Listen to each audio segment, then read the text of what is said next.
Campbell's comments now. We're here at Llowalong Farms, but also Northern Rivers Equine, and I'm catching up with Meagan Thomas. Firstly, Meagan, welcome. Thank you.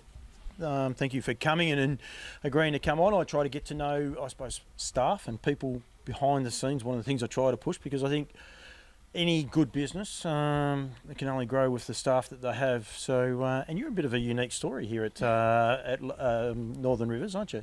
Yeah, a little bit unique. Yep. You're a vet. Yep. Fully qualified. How long have you been a qualified vet for? I graduated midway through 2017. Yep. So coming up 5 years. You came here as a work experience girl? Yeah, so I first came here in 2015 and I came on placement. I'd met Kath prior to that, but just in passing.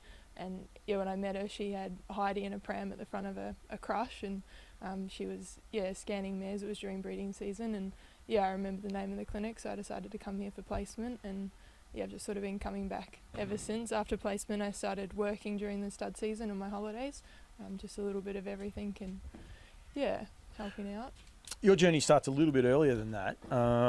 You're originally from New Zealand? Yeah, originally, yeah. When did you move out? I was 12 when we moved here, and we moved to straight to Deniliquin in New South Wales. And that in itself would have been a big eye opener, because New Zealand's this very beautiful place, and not that Deniliquin's not, but green and hilly, I suppose, and then you go to Deniliquin that's pretty flat. Yeah, and I'm from southern Otago in New Zealand, so it's very hilly and cold, it snows, and we came straight to Denny, and we came just as summer was starting, so the 40-degree days, and yeah, it was a big change. It's interesting, Blanche Pool, like we're here in the Golden Valley, and that's actually where Blanche Pool's from as well. Really? So yeah, and Jocasta, she's from near where I'm from. So serious? Yeah, it's a small world. It is a small world. Veterinary, to become a vet, I mean, one, you got to be academic, but you also got to have a love for it, because it's pretty grueling to get into it. Yeah. Was a horse farm or a diverse farm like this always on the radar, or was it? I think so. When I started placement here, as you know, Cath's enthusiasm and her love for a job, it's quite infectious. So I always thought I'd end up doing something like this. But after graduation, I actually went to Katherine in the Northern Territory for 2 years. So I spent time mainly in a small animal practice up there. And then, it was just time for a change, and Kath needed a vet. So. Back to the Katherine thing at the minute. When you said that, I'm like, oh, you've worked on a cattle station or a big, but no, you actually worked in the township, did you? Yeah, in the township. We used to go out and do a lot of remote work in Aboriginal communities, a lot of desexing programs and health programs out there. So I saw a lot of the country that I wouldn't have seen otherwise. So it's a good experience, but not just that. You would have grown, and you would have. Yeah, it taught me a lot. Yeah, definitely, it was a good experience. Yeah, I would imagine. And then, as you said, so you ran into Kath. When did you actually officially start here? 2019, am I right? Yeah, so September of 2019. So I started the stud season, and I was only meant to stay for the stud season, and I had another job lined up to go to in New South Wales. But I just never left. So it's full on here, and I've released an interview with all the staff, and the one thing they love is, I suppose, the diversity and the variety. The different. Is that something that it sort of attracted you? Yeah, definitely. No 2 days are the same. You come in stud season, and we could be in the middle of scanning 70 mares, and we've got a lameness exam going, and we've got stallions to collect that afternoon, and something's foaling, and it's always fast, and it's always a new challenge. In 2019, though, I know I'd been here back then, and although it was big, it's sort of nothing to what it is now. Yeah. And even from when I was a student, the barn never existed. There were only, I think, 6 in the 6-pack. And that was all paddocks. Yeah. I came back in 2019, and it was very different. Yeah. Does that excite you? The way that this place does change? Yeah, you can't get stagnant. You've got to keep growing and keep developing. Yeah. One of the things I said to the guys, and all their eyes lit up when I mentioned it. It was late in the interview, but the whiteboards. Yeah. They've grown substantially. That's one of the things I said. Oh, Kath might have been a frustrated school teacher in a previous life, but does that daunt you? I guess in some ways it can be daunting, but it's a challenge, and I mean that's part of, I guess, why I love being a vet is, the challenges you get daily. But yeah, like you said, the whiteboards, when I was here as a student, we used to have one side of a whiteboard and it only probably might have been half full, and I think it's 5 in the clinic at the moment, so yeah, it's grown. Yeah, the flip side of that is, I mean, it's very structured. The guys know what they've got to do as well. So It's even though clear, there's diversity, people know what they're going to go. Yeah. We've got some exciting things to announce, but just quickly, when you said there about the stay-in collections and that, I mean, as a vet, you go through veterinary school, collecting stay-ins and boxing up semen and those sorts of things wouldn't have actually been on your radar, I suppose, of... Yeah, I guess. I went through uni at Charles Sturt, so it's very... quite large animal based, and we did do stallion collection and repro there, but not to the extent that we do here. And yeah, I guess that's the uniqueness of Northern Rivers and Llowalong, is the working alongside the stud.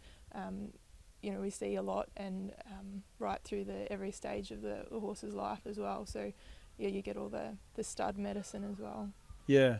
Do you like the harness racing side of it, I suppose? Yeah, I love that side of it. There's there's no other species really that we deal with that you get that performance side to them. So I think that's part of the attraction to the horses, is the performance side to them. And it's exciting, and you've got some exciting news. Basically, you're going to be more than just Meagan. You're going to be become partner with CAF in this clinic, and it's going to be the only locally owned clinic. The only privately owned clinic in Northern Victoria. Yeah, or equine clinic, sorry. Yeah. Which is amazing. Yeah, it's very exciting. But it must also be exciting for yourself. Yeah, absolutely. It's always been a goal, was to become partner in a business or have something that's my own. So yeah, it's very exciting. It's one of those ones I like to, I suppose, find out about, but because I don't think you can just necessarily say I'm going to become a partner unless you're driven that way. So that was always on Meagan Thomas's radar, is to become a partner, maybe? I sort of always had in the back of my mind I'd like to be a partner in a business within 5 years of graduation. So just slipped in there, which is exciting. Can I ask a rude question? How old are you? I'm 28. 28. Yeah. With both sides of this farm, that's huge. Yeah, it is. It's very exciting. Yeah. Yeah, and it's a great area to be a part of, isn't it? It is cool. You've been pretty much around here because Wagga would be only 4 hours from here. Yeah, and grew up in Denny, so it's not too far either. Yeah, so from family and friends and things like that. It's nice to be close to home. It is a good climate, although it is a little bit wet today when we've recorded this, but it can be a little bit wet.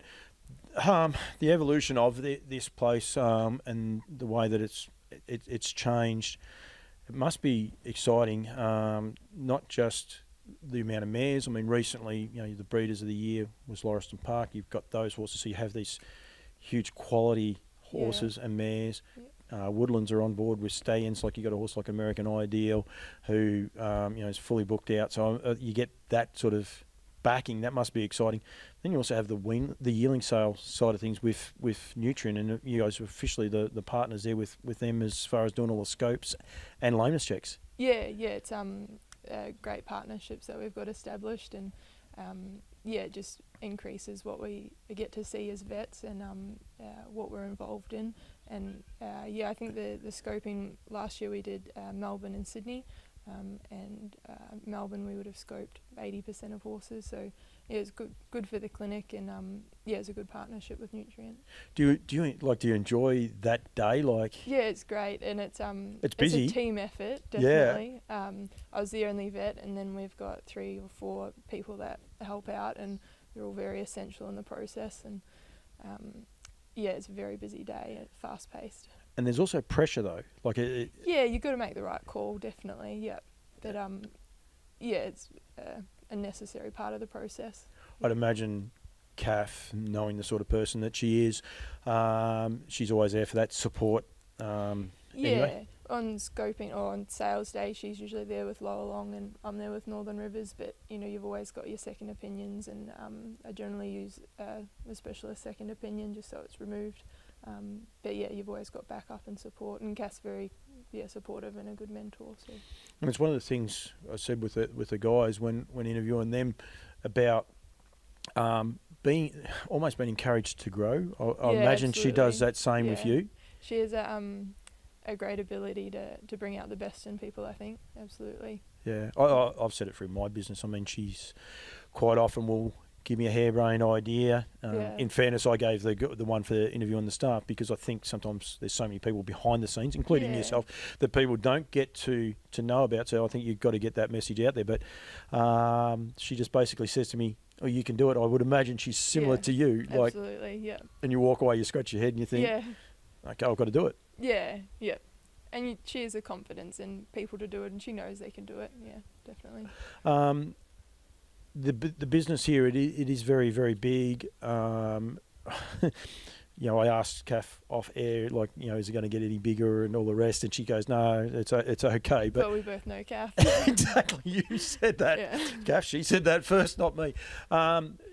That would be another great thing about, I suppose, signing up for a business like this, is to have someone so driven, and a partner, Luke. And I'd imagine, you know, from your point of view, that's the part. Like, you know, you've signed up for a family. Yeah. You say about Heidi being in a pusher now, the young kids that are taking up a lot more of Kath's time. So, you being a partner would take that pressure off her. Yeah. I mean, that's the idea of having a partner, I suppose, is to help the business grow further and be able to provide and But does it excite you as well, the way that? Yeah, absolutely. Yeah, definitely. We've got to keep growing, keep getting bigger. Yeah. I really enjoy the place, and I think it's great. You do also do, like, you know, we say, you know, Llowalong and Northern Rivers, but you also are a full-time veterinary practice. I mean, it's a little bit quiet at the minute, but stud season, that's ridiculous. But you are also doing lamenesses. You travel Swan Hill, I believe. Swan Hill, I'm going there this week. Yep. And you do lots of, like, on-farm lamenesses and things like that. Yep. So I think a lot of people got to be aware of it, that it's not just purely a breeding farm. Yeah, and we have a lot of external clients that bring their horses to the clinic, or we go out to them. We have an ambulatory practice. So it's not just the horses on farm. There's a lot of horses we look after. We also dabble a little bit in cattle as well. So there's plenty of. Did you have a love? Like, first, were you always going to be a horse vet, or? Probably not. At uni, I was really interested in cattle and cattle medicine and surgery, but I got swung to horses, and I wasn't really involved with horses growing up. I did have a pony, but just like all farm kids do, I suppose. But somehow I ended up here and love it. So how does that work? Like, how does someone that's not had a lot with horses, and horses can be daunting. I mean, I said to Tyson about, one of my biggest eye openers, and it was basically the first time in the serving barn, and they can be very, very daunting and very confronting. How do you end up, like, with these animals and then fall in love with them when, like, I understand it because I've grown up around them, but I guess from a veterinary perspective, there's really no other species that we so intensively manage it from a reproductive point of view. Like, even cattle, it's not the same. They want these genetics from these horses. So all, the ET and AI and everything we do with the horses and manage them through their cycles to get the foal, we don't do that in other species, not to the same extent anyway. So I guess repro is the side that I really love, and that's probably what's brought me to horses and kept me here. And then also the performance side, you don't get that in other species either. So I find that interesting, and that's probably what's kept me here. There was one day last stud season, I was actually here for something totally off, which you actually helped me with, but it was something totally different. But mares getting scanned, and the likes. Kath was doing an embryo transfer out of a horse. Yep. Had a mare out in the paddock foal. Yep. Then about half an hour later, had another one. Things weren't going to quite go to plan. Everything ended up being successful. Yeah. And that was like 12 o'clock. Most people were saying, "Oh, well, the staff will be off for lunch and that," but no one, like the horses, they don't know that. Yeah, they like, don't stop. Yeah. It's full on, isn't it? Yeah. No, it is. And during the stud season, you could probably pop in at just about any hour, day or night, and there's someone floating around, whether it's foal watch or someone here scanning a mare at midnight because she's set up for frozen, or we're always around doing something. It's well documented about, well, maybe not for a lot of people. I definitely see a lot of it. Vets and how stressful it is. Like I think some people don't realise that. Like they'll turn around and say, "Oh, she diagnosed this one wrong," and all the rest. They don't actually realise that you don't intentionally do those. So there's a lot of stress, isn't there? Yeah, it does come with its stresses and its challenges, but I guess most jobs do. And I guess we have sometimes it's a benefit, sometimes it's not, that the horse can't tell you what's wrong. But it comes with its challenges. It's another thing that you guys do with this practice. I don't know how you do, but a lot of the race day work, not just at the harness, but also the thoroughbreds. I mean, Kath was working at Wangaratta the other day. Yeah, and we do the jump outs and the chuka and tat as well. And do you enjoy that part of it? Yeah, it's good. Especially, you see horses out there racing that we might have bred, or they've been at the clinic for whatever reason, and it's nice to see them out racing and succeeding. Yeah, it's good. Do you enjoy that part too? The Yeah. ones that you've bred, or even like an embryo flush that ends up winning races? Yeah, it's always satisfying. Or you see someone's daughter and we've got that mare on farm, or it's nice to follow them through. Definitely. Did you have a love of the harness racing horses before you come here, or did you have an understanding of them even? Probably not really, no. I didn't grow up around race horses at all. Yeah. No. So it's been new. Meagan, congratulations. Thank you. Well done, and I will say, good luck. But I think it's an exciting time. I think this is an exciting farm. It's a lot of fun with what goes on. I get to do a fair bit of stuff here, so I think well done to you, and congratulations being a partner. And I think onwards and upwards, and it's going to be a lot of fun. So thank you very much for giving me a bit of time, and congratulations. Thank you.